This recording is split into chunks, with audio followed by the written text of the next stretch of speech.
జనహితమే ఆయన అభిమతం, జనం కోసం ఆయన ఎల్లప్పుడూ సంసిద్ధం. హైటెక్ సిటీ తెచ్చిన, ఐటీని తెచ్చిన అద్వితీయ మేటి అతను. పరిచయం అక్కర్లేని పేరు. ఆయన పాలనలో రాష్ట్రమే అభివృద్ధితో అలరారు.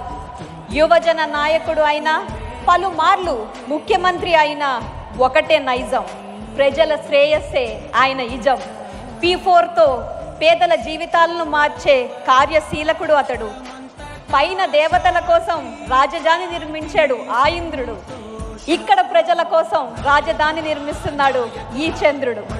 ఇప్పుడు మన ప్రియతమ నేత శ్రీ నారా చంద్రబాబు నాయుడు గారిని ప్రసంగించవలసినదిగా సవినయంగా సగౌరవంగా కోరుకుంటున్నాము.